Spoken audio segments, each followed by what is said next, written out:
Hello, and welcome to The Wave from Ocean Reef, a podcast about the flow of life today and how you and I might ride with or swim against it. I'm Dan Meyer, Chaplain-in-Residence at the beautiful Ocean Reef community in Key Largo, Florida. For many years, I led one of the largest churches in America, hosted an Emmy Award-winning television news magazine, and moderated a forum for business and professional leaders. Along the way, I had the chance to work on a farm, in a maximum security prison, on an offshore oil rig, and in the world corporate headquarters of IBM. These experiences, plus a political science education at Yale and degrees in theology from Princeton and Fuller seminaries, have made me fascinated with people and with the various predicaments and possibilities that shape the flow of human life. I hope you'll find this podcast sparks your own thinking about that. So here's the wave for today. As we get older, it's easy to look at the generations rising behind us and think to ourselves, they're not quite as fill in the blank as we were at their age. They aren't as hardworking or responsible or respectful or spiritual or civic-minded as we were. Have you ever heard yourself or someone you know saying something like that? Often I think we're just imagining that difference. Either we've idealized what we were like as adolescents, or we haven't spent sufficient time in conversation with enough young people today. Prior to moving to Ocean Reef, I pastored a church in the Chicago area to which some 250 teenagers came every week. Regular dialogue with many of these young people frequently left me impressed with just how industrious, caring, visionary, and committed to the betterment of the world today's youth truly are.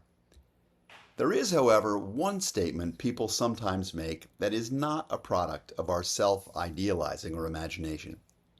Young people are not as mentally healthy as we were at their age. It's now been well documented that we're in the midst of an urgent mental health crisis among young people. Rates of depression, anxiety, loneliness, self-harm, and suicide even have skyrocketed over the last 15 years. If you're the parent or the grandparent of a teen or a 20-something, there's a good chance that you've witnessed these trends far more closely and maybe painfully than you would like. No, it's not our imagination. Kids are having a tougher time dealing with life than we did. While there are certainly individual exceptions, today's youth are more emotionally fragile and less resilient than the generations before them. And it's not just here in the US and Canada that this is so. Similar statistics mark the experience of youth and families across almost every industrialized modern nation in the world. In his best-selling book, The Anxious Generation, published in 2024, social psychologist Jonathan Haidt helps solve the mystery of why so many young people are struggling. He points out that many of the spikes in mental health indicators eerily coincide with specific changes in the technologies that define modern life. The invention of the internet-connected smartphone, the creation of Facebook's like feature, the merger of Facebook and Instagram, the improvement of algorithms that feed users content designed to keep them on edge and hooked, each created a corresponding rise in mental health issues, particularly anxiety and depression.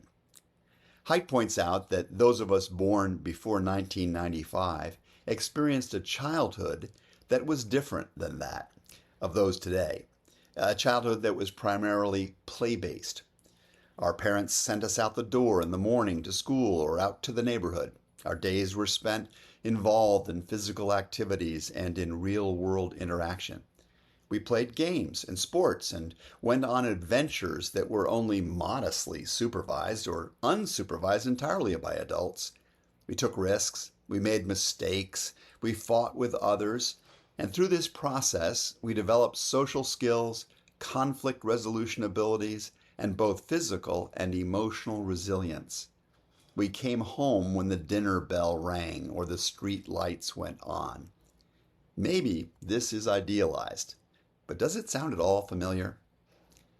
Starting in the 2010s, the play-based world many of us grew up in was replaced by a phone-based childhood.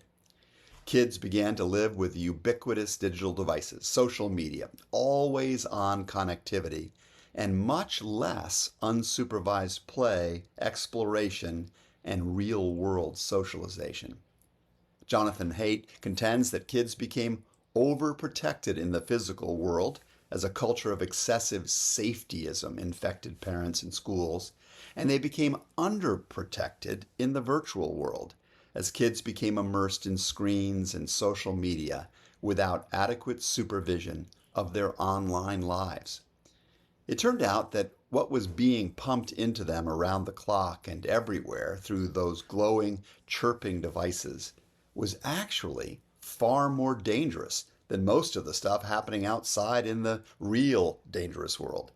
Even under the covers in their so-called safe beds at night, young people became subject to pressures involving body image, peer comparison, bullying, pornography, and an endless stream of content serving up violence, hate, and unrealistic expectations. At a critical developmental stage, their brains were literally rewired by the dopamine-inducing effects of life in the digital world. No wonder many kids are having a tough time. You and I are subject to the effects of all this too, of course, but most of us came of age before this technological tsunami occurred.